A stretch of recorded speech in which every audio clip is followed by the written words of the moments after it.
Welcome dear student, myself Dr. Savita Meena, Assistant Professor in Department of Chemistry at Swami Vivekananda government college Khetri. और आज हम शुरू करने जा रहे हैं एसिड हाइड्रोलिसिस, जिसके बारे में हमने शॉर्ट में डिस्कशन किया था कि अगर हमें as a product H2O ligand complex में हो तो वो हमारा एक्वस कॉम्प्लेक्स होता है, और इस तरह के जो रिएक्शंस होती हैं उनको हम एसिड हाइड्रोलिसिस के बेसिस पर एक्सप्लेन करते हैं। सबसे ज़्यादा जिन कॉम्प्लेक्स पे स्टडी की गई है एसिड हाइड्रोलिसिस में, वो या तो कोबाल्ट या फिर क्रोमियम के +3 ऑक्सीडेशन स्टेट के कॉम्प्लेक्सेस होते हैं। यहाँ पर हम एग्जाम्पल के लिए कोबाल्ट का अमीन कॉम्प्लेक्स लेते हैं। यहाँ हम देख सकते हैं +2 जो स्टेट है कॉम्प्लेक्स की वो है, उसमें जब हम H2O लिगेंड का एडिशन करवाते हैं तो हमें न्यू कॉम्प्लेक्स जो मिलता है वो हमारा एक्वस कॉम्प्लेक्स है, और जो कॉम्प्लेक्स पे चार्ज है वो है +3। रिएक्शन यहाँ पर यूनिमोलिकुलर है क्योंकि जो रेट है वो डिपेंड कर रही है ओनली कॉम्प्लेक्स की कंसंट्रेशन पे। बट इस रिएक्शन से हम ये कंक्लूड नहीं कर सकते हैं कि रिएक्शन केवल SN1 मैकेनिज़्म से हो रही है, मे भी हो सकता है SN2 मैकेनिज़्म से रिएक्शन हो। The reaction would have been bimolecular involving H2O। तो यहाँ हम देख रहे हैं फर्स्ट, जिसमें कि रिएक्शन सिर्फ कॉम्प्लेक्स पर डिपेंड कर रही है, जो रेट ऑफ रिएक्शन है, तो ये यूनिमोलिकुलर हुई। और अगर ये कॉम्प्लेक्स के अलावा H2O लिगेंड पर भी डिपेंड करती है तो जो रिएक्शन होगी वो हमारी बाईमोलिकुलर होगी। तो इस तरह से वाटर के डिपेंडेंसी के आधार पर रिएक्शन यूनिमोलिकुलर या बाईमोलिकुलर हो सकती है। Reaction rate doesn't indicate whether H2O involve in the rate determining step और नॉट। इसका मतलब ये है कि जो मैकेनिज्म है रिएक्शन की वो SN1 भी हो सकती है, SN2 भी हो सकती है, उसको हम रेट लॉ से डिसाइड नहीं कर सकते। It can be decided from the other experimental data. तो अदर एक्सपेरिमेंटल डेटा क्या हो सकते हैं कि जो एसिड हाइड्रोलिसिस रिएक्शन है कोबाल्ट कॉम्प्लेक्स की, उसको हम दो डिफरेंट तरीके से स्टडी करके देखते हैं। फर्स्ट है कि मान लेते हैं जो रिएक्शन है वो सिंपल एसिड हाइड्रोलिसिस रिएक्शन हो। सिंपल एसिड हाइड्रोलिसिस का मतलब ये है कि इन रिएक्शन की जब हम स्टडी करते हैं तो ये रिएक्शन के लिए एसिडिक कंडीशंस तो होती हैं, बट वो जो एसिड है उसकी कंसंट्रेशन पर डिपेंडेंट नहीं होती हैं अगर एसिड की pH वैल्यू 4 से कम हो।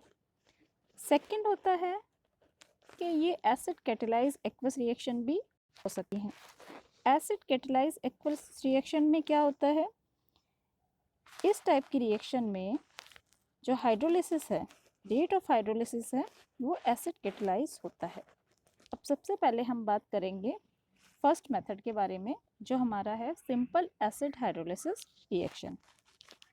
एग्जाम्पल के लिए हमने एक कॉम्प्लेक्स लिया MX5Y और जिस पर चार्ज है +N। अब हमने एक न्यू लिगेंड लिया जो हमारा वाटर मॉलिक्यूल है, और उसका जब हम एडिशन करवा रहे हैं तो हमें एज ए प्रोडक्ट मिला MX5H2ON+1 +Y नेगेटिव। तो जो हमारा Y लिगेंड था वो क्या हुआ, यहाँ से रिप्लेस हो गया।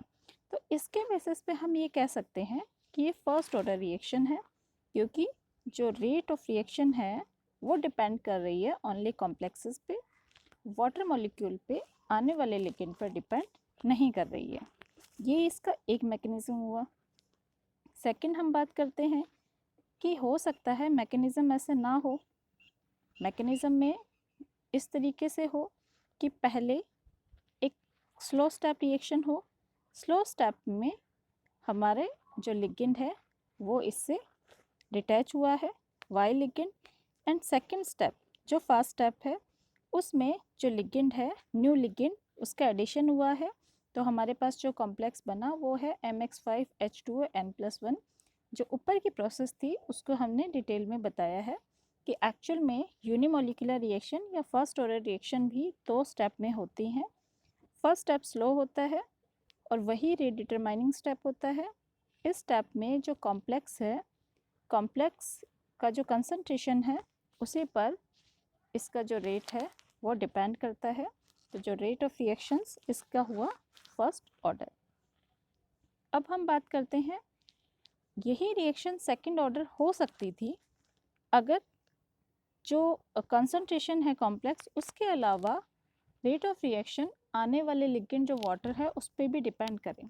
तो इसके लिए फर्स्ट स्टेप क्या होगा, फर्स्ट स्टेप में वाई लिगेंड का यहाँ से रिप्लेसमेंट होने की बजाय जो न्यू लिगेंड है वो अटैच हो जाएगा। जो हमने पहले भी पढ़े थे कि डिसोशिएटिव मैकेनिज्म भी हो सकता है एसोशिएटिव। तो अभी हमने पहले पढ़ा डिसोशिएटिव मैकेनिज्म जो कि SN1 को शो करता है। सेकंड है एसोशिएटिव मैकेनिज्म, यहाँ पर जो कॉम्प्लेक्स है वो हमारा 7 जो कोऑर्डिनेटेड हो गया है। हम ये कह सकते हैं कि यहाँ पर हमारे 7 जो लिगेंड है वो अटैच्ड है मेटल से। तो यहाँ पर लिगेंड अटैच हुआ है, डिटैच नहीं हुआ है। सेकंड स्टेप में क्या होगा, अब पुराना लिगेंड है उसको हमने यहाँ से रिमूव कर दिया है और वापस से हमें ऑक्टाहेड्रल कॉम्प्लेक्स मिल गया है। तो जो रेट ऑफ रिएक्शन है वो डिपेंड कर रही है कॉम्प्लेक्स की कंसंट्रेशन पर भी, साथ साथ जो हमारा वाटर मॉलिक्यूल है जिसको हमने अटैच किया है कॉम्प्लेक्स में, एडिशन किया है, उस पर भी डिपेंड कर रही है। इसका मतलब ये है कि हम मैकेनिज्म के बारे में कुछ भी नहीं कह सकते हैं कि उनका रेट लो क्या होगा। इसको और डिटेल में समझाने के लिए कुछ अदर फैक्टर्स हैं रेट कांस्टेंट के और इन रिएक्शंस के रेट कांस्टेंट के, उनके बेसिस पे हम कुछ इंफॉर्मेशंस कलेक्ट कर सकते हैं और ये बता सकते हैं कि मैकेनिज्म इस रिएक्शन का क्या हो सकता है। तो यहाँ पर एसिड हाइड्रोलिसिस से रिलेटेड कुछ फैक्टर्स हैं जिनकी हम बात करेंगे और इसके बेसिस पे हम थोड़ा कंक्लूज़न निकाल सकते हैं कि रिएक्शन हमारी बाईमोलिकुलर होगी या फिर यूनिमोलिकुलर होगी। तो फर्स्ट फैक्टर क्या इफ़ेक्ट करता है किसी भी रेट ऑफ रिएक्शन को, फर्स्ट फैक्टर इफ़ेक्ट करता है कि जो हमारा effect of charge of the complex, कि चार्ज क्या है और वो कॉम्प्लेक्स के जो रिएक्शंस हैं उनको किस तरह से इफ़ेक्ट करता है। मान के चलें एक हमारे पास डाईवेलेंट मोनोक्लोरो कॉम्प्लेक्स है और सेकंड हमारे पास मोनोवेलेंट डाईक्लोरो कॉम्प्लेक्स है। तो उन दोनों का जो रेट ऑफ रिएक्शन है वो डिफरेंट होगा।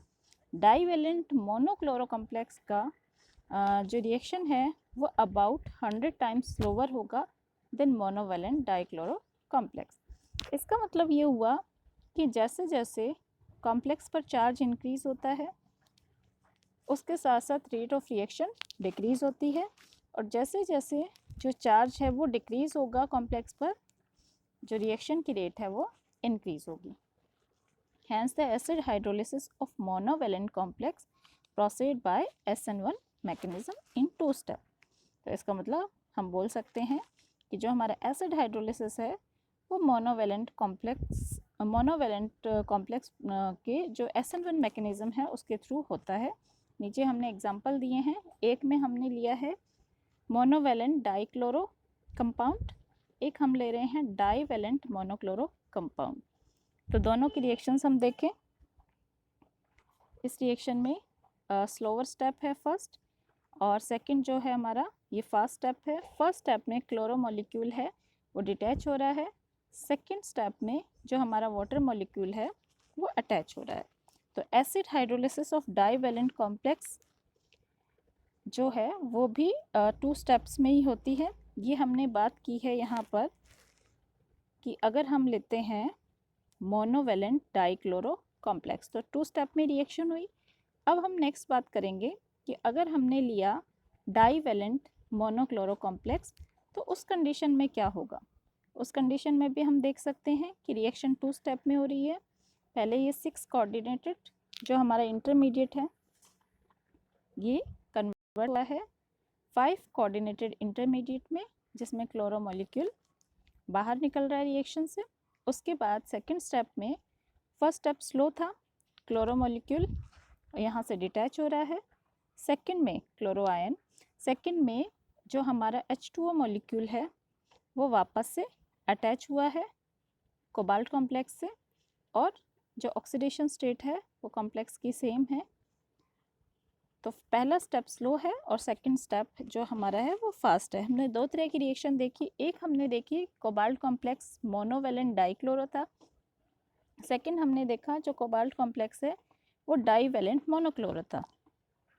Since the energy of the charging sphere varies as q square, the charge in electrostatic energy on going from 6 to 5 coordinated, जो इलेक्ट्रोस्टैटिक एनर्जी का जो चार्ज है वो जैसे 6 to 5 जाते हैं तो उसकी वैल्यू इस तरह से हम निकाल सकते हैं जो हमारे पास आई फॉर इक्वेशन 1 जो हमने देखी। 1 के लिए वो है 3 और सेकंड के लिए हमारी ये रिएक्शन हुई, इसमें वैल्यू आई 5। तो इससे हम ये कह सकते हैं कि एसिड हाइड्रोलिसिस जो मोनोवेलेंट डाइक्लोरो कंपाउंड कॉम्प्लेक्स का एसिड हाइड्रोलिसिस है, इसको एक्सपेक्ट किया जा सकता है कि वो ज़्यादा फास्ट होगा, ये रैपिडली होगा then the divalent monochloro compound. तो ये इनका हमने यहाँ पर देखा कंपैरिजन। ये हमारा एक इफ़ेक्ट था जिसके बेसिस पे हमने बताया। सेकेंड हम बात करते हैं effect of chelation. Effect of chelation क्या है? मान लो हमने अमोनिया मॉलिक्यूल लिया, कोबाल्ट का एक कॉम्प्लेक्स है जिसमें अमोनिया है, क्लोरो लिगेंड है, इसको हम लेते हैं और इसका अमोनिया लिगेंड को रिप्लेस करते हैं। पार्शियली भी रिप्लेस कर सकते हैं, कंप्लीटली भी। किससे रिप्लेस करेंगे? पॉलीअमीन से। ट्राइन हो सकते हैं, डाइन हो सकते हैं। तो हमने अमोनिया को डाइन, ट्राइन इस तरह से पॉलीअमीन से रिप्लेस कर रहे हैं। Rate of equation of the complexes is decreased. कैसे डिक्रीज? जैसे हमने रिप्लेस किया क्लोरो आयन को H2O मॉलिक्यूल से, तो वो डिक्रीज होगा उस केस में अगर अमोनिया की जगह हम डाइन या ट्राइन लेते हैं। एक इफेक्ट तो ये हो गया। सेकंड इफेक्ट है कि rate of equation of the divalent complex ion, जो कि बताता है number of CS2 molecules in किलेट्स। जितने ये किलेट्स लिंक इंक्रीज होंगे, रेट वैल्यू इसकी डिक्रीज होगी। Third, the effect of the chelation should be shorten. Effect, chelation का इफेक्ट क्या होगा कि इसका जो कोबाल्ट और नाइट्रोजन का जो बॉन्ड है, कोबाल्ट और नाइट्रोजन का जो बॉन्ड है वो क्या है, उसका जो डिस्टेंस है वो शॉर्टन हो जाएगा और ये क्या करेगा, मोर चार्ज ट्रांसफ़र करेगा कोबाल्ट में इन किलेटेड कॉम्प्लेक्स में to those containing monodentate ligand, उनके कंपैरिजन में। Fourth, this effect should enhance the rate of reaction. ये जो इफेक्ट है ये इन्हांस करता है रेट ऑफ इक्वेशन को। Above process the rate are decreased, obviously some other factor is responsible for the decrease। कुछ other factors भी हैं जो इनको, जो rate of reaction है वो decrease हो रही है उसके लिए responsible होते हैं। एक हम इसके लिए explanation लेते हैं कि जो chilate complexes होते हैं वो ground state और transition state दोनों में ही solvated उसमें form में होते हैं। solvated form का मतलब ये है कि जैसे जैसे हम रिप्लेसमेंट करते हैं अमोनिया मॉलिक्यूल का बाय पॉलीअमीन से, तो इसका जो साइज है कॉम्प्लेक्स को वो इंक्रीज होता है क्योंकि वो एक किलेटेड लिगेंड है जो पॉलीअमीन से।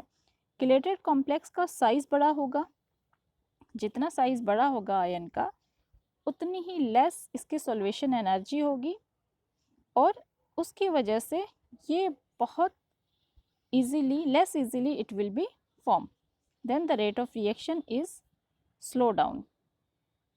किलेशन की वजह से न्यू लिगेंड इजीली अटैक नहीं कर पाएगा, अटैच नहीं हो पाएगा, तो जो रिएक्शन है, इक्वेशन है वो स्लो डाउन हो जाएगी by chelation because of reduce stability of the transition state due to the less efficient solvation. All that may be concluded is that ionic bond breaking in the transition state is important। तो इससे हमें ये पता चलता है कि जो ionic bond breaking है ट्रांजिशन स्टेट में वो बहुत ज़्यादा इम्पोर्टेंट होती है। नेक्स्ट फैक्टर की हम बात करते हैं जो है इफ़ेक्ट ऑफ स्टेरिक फैक्टर। तो इफ़ेक्ट ऑफ स्टेरिक फैक्टर में क्या है, हमने क्या किया, कॉम्प्लेक्स लिया कोबाल्ट का, उस कॉम्प्लेक्स में हमने लिगेंड के लिए हमने एथाइलिन डाइअमीन ले लिया और उसमें से भी एक लिगेंड में हमने क्या किया, सब्स्टिट्यूशन किया, हाइड्रोजन की जगह हमने कोई मिथाइल ग्रुप लगाया। ठीक है, EN can be replace by similarly diamine in which hydrogen atom on carbon are replace by methyl group, जो कि हम यहाँ देख सकते हैं। Complex containing substituted diamine react more rapidly, जो सब्स्टिट्यूटेड डाइअमीन है जिसमें हाइड्रोजन की जगह हमने मिथाइल लगाया है, इनमें सेकेंड रिएक्शन में वो क्या करेंगे, more rapidly than those containing EN। This increase in the rate of the reaction can be explain by assuming SN1 mechanism. ये जो इंक्रीज हुआ रेट ऑफ रिएक्शन में, इसको हम SN1 मैकेनिज्म के थ्रू बता सकते हैं। द सब्स्टिट्यूटेड डाइअमीन्स ये बल्कि होती हैं, उसकी वजह से मोर क्राउडली होती हैं, उसके चारों ओर अच्छे से उसको घेर के रखती है सेंट्रल मेटल को। Due to this steric hindrance crowding another ligand can not be taken up, वो इजीली नहीं आ सकता। तो इसकी जो पॉसिबिलिटी है कि पहले लिगेंड डिटैच हो, उसके बाद न्यू लिगेंड अटैच हो, जो कि SN1 में ही पॉसिबल है डिसोशिएटिव मैकेनिज्म से। So there is no possibility of SN2 mechanism. On the contrary, removal of ligand will reduce the congestion around the central metal, जो कि SN1 में होता है, this increase in the rate of the reaction by using bulky ligand. तो इस तरह से SN2 mechanism से हम इसको बहुत इजीली बता सकते हैं। उसके बाद नेक्स्ट जो हमारा फैक्टर है जो है effect of leaving group. The rate of the equation of, हमने कोई कोबाल्ट कॉम्प्लेक्स लिया जिसमें अमोनिया है और X लिगेंड है, इसमें रेट ऑफ रिएक्शन है ये corresponding to the replacement of X negative ion. X पे डिपेंड करेगा with H2O molecule, depend on the nature of the X negative ligand, because bond breaking is important in the rate determining step. जो bond breaking है वो बहुत ज़्यादा important होती है इनमें रेट डिटरमाइनिंग स्टेप में। It has been observed experimentally, reactivity of जो लिगेंड है group decreases in the order. ये यहाँ पर हमने एक ऑर्डर दिया है, इस ऑर्डर में जो रिएक्टिविटी है वो डिक्रीज़ होती है। इसको हम H2O के रिस्पेक्ट में ले रहे हैं कि H2O के रिस्पेक्ट में अगर हम बाएं से दाईं तरफ जाएं तो रिएक्टिविटी वो डिक्रीज़ होगी। This order correspond to the order of the decreasing thermodynamic stability of the complex formed with these groups. The result of various investigation are in favor of SN1 mechanism. Bond breaking is important in the activated complex. तो जो इसका result है वो finally ये है कि SN1 mechanism ही best है, bond breaking होती है और एक्टिवेटेड कॉम्प्लेक्स में बॉन्ड ब्रेकिंग एक इम्पॉर्टेंट फैक्टर है। तो ये कुछ फैक्टर्स थे जिनके बेसिस पे हम ये कंक्लूड कर सकते हैं कि जो एसिड हाइड्रोलिसिस है वो SN1 मैकेनिज्म से होना चाहिए। तो यहाँ पर ये हम एसिड हाइड्रोलिसिस कंप्लीट करते हैं। नेक्स्ट क्लास में हम नेक्स्ट टॉपिक पढ़ेंगे जो कि है हमारा base hydrolysis. Thank you students.